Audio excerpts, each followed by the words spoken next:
বাংলাদেশের একমাত্র প্রবাল দ্বীপ, নীল সমুদ্রের বুকের ওপর ভেসে থাকা এক রহস্যময় ভূমি, সেন্ট মার্টিন দ্বীপ।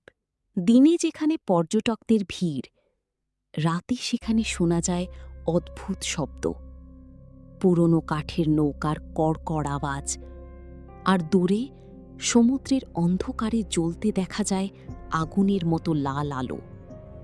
স্থানীয় জেলেরা বলে, ওগুলো মানুষ না, ওগুলো হারিয়ে যাওয়া জলদস্যুদের সংকেত। কিন্তু প্রশ্ন হল, কোন জলদস্যু? আর তারা কি সত্যি আজও ফিরে আসে? সপ্তদশ শতাব্দীতে বঙ্গোপসাগরের এই অঞ্চল ছিল ভয়ঙ্কর জলদস্যুদের আস্তানা। আরাকানি আর পর্তুগিজ দস্যুরা রাতের অন্ধকারে আক্রমণ করত উপকূলীয় গ্রামগুলোতে। লোককথা বলে, সেন্ট মার্টিনের দক্ষিণ পাশে ছিল এক গোপন ঘাঁটি। সেখানে তারা লুটের সোনা, অস্ত্র আর বন্দীদের লুকিয়ে রাখত। প্রাচীন নাবিকদের ডায়েরিতে একটি নাম বারবার পাওয়া যায়, ক্যাপ্টেন সালভাদর, এক নিষ্ঠুর জলদস্যু নেতা, যার চোখে ছিল অদ্ভুত রূপার দাগ, আর যার জাহাজ কখনো কুয়াশার বাইরে দেখা যেত না। লোকেরা বিশ্বাস করত সে সমুদ্রের সঙ্গে চুক্তি করেছিল। যে রাতে পূর্ণিমা উঠত, তার জাহাজ নাকি ঢেউয়ের ওপর ভেসে উঠত, কিন্তু কাছে গেলেই অদৃশ্য হয়ে যেত। ১৯৮৪ সাল, বর্ষার শেষ সময়, সেন্ট মার্টিনের ৩ জন জেলে গভীর রাতে মাছ ধরতে বের হয়। তাদের মধ্যে সবচেয়ে বয়স্ক ছিলেন হামিদ মাঝি। রাত প্রায় ২টা। হঠাৎ তারা সমুদ্রের মাঝখানে দেখতে পায় এক পুরনো কাঠের জাহাজ।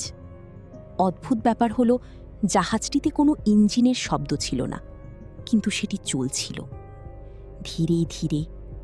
কুয়াশার ভেতর থেকে ভেসে আসে ঘণ্টার শব্দ।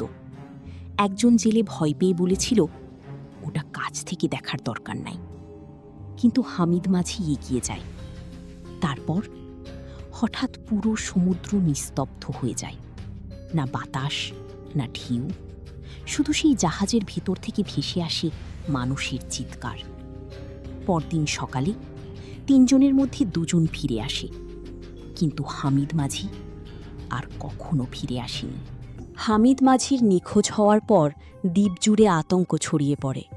তখন স্থানীয় এক বৃদ্ধ দাবি করেন, দ্বীপের দক্ষিণে প্রবালের নিচে একটি গুহা আছে, যেখানে জলদস্যুরা তাদের লুটের ধন লুকিয়ে রেখেছিল।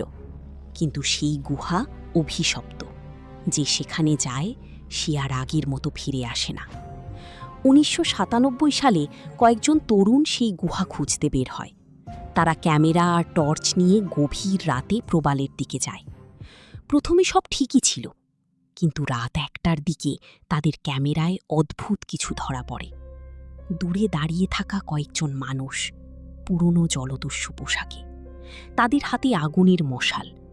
আর সবচেয়ে ভয়ঙ্কর বিষয়, ভিডিওতে দেখা যায় তাদের কারো মুখ ছিল না। পরদিন সকালে ক্যামেরাটি সমুদ্রের ধারে পাওয়া যায়, কিন্তু ছেলেগুলো আর কখনো খুঁজে পাওয়া যায়নি। আজও সেন্ট মার্টিনের অনেক জেলে রাতে দ্বীপের দক্ষিণ পাশে যায় না, কারণ তারা বিশ্বাস করে মাঝরাতে সমুদ্রের ওপরে যে লাল আলো দেখা যায়, সেটা হারিয়ে যাওয়া জলদস্যুদের সংকেত। ২০১৮ সালে এক পর্যটক সেই আলো ভিডিও করার চেষ্টা করেছিল। ভিডিওতে দেখা যায় অন্ধকার সমুদ্রের মাঝে লাল আগুনের মতো কিছু জ্বলছে। হঠাৎ ক্যামেরা কাঁপতে শুরু করে। তারপর ১ সেকেন্ডের জন্য দেখা যায় একজন ভেজা মানুষ দাঁড়িয়ে আছে পানির ওপর। তার চোখ দুটো পুরো সাদা, আর তার শরীরে ছেঁড়া জলদস্যু পোশাক। ভিডিওটি ভাইরাল হওয়ার আগেই রহস্যজনকভাবে মুছে যায়। কেউ বলে এটা ভুয়া, আবার কেউ বলে কিছু জিনিস ক্যামেরায় ধরে রাখা যায় না। আজও সেন্ট মার্টিন দ্বীপে গেলে স্থানীয় বৃদ্ধ জেলেরা একটি সতর্ক বার্তা দেয়, যদি গভীর রাতে সমুদ্রে ঘণ্টার শব্দ শুনতে পাও, তাহলে পিছনে তাকিও না। কারণ তারা বিশ্বাস করে হারিয়ে যাওয়া জলদস্যুরা এখনও তাদের লুকানো ধন পাহারা দেয়। আর কেউ যদি সেই রহস্য জানার চেষ্টা করে, তাহলে সমুদ্র তাকে নিজের কাছে টেনে নেয়। কিন্তু সবচেয়ে অদ্ভুত বিষয় হল প্রতি বছর কয়েকজন পর্যটক রহস্যজনকভাবে নিখোঁজ হয় বঙ্গোপসাগরের এই অঞ্চলে। তাদের মধ্যে কারো লাশও কখনো পাওয়া যায় না। তাহলে কি সত্যি সেন্ট মার্টিনের গভীর সমুদ্রে এখনো ঘুরে বেড়ায় সেই অভিশপ্ত জলদস্যু জাহাজ? নাকি সমুদ্র শুধু তার পুরনো গোপন রহস্য কাউকে জানতে দিতে চায় না?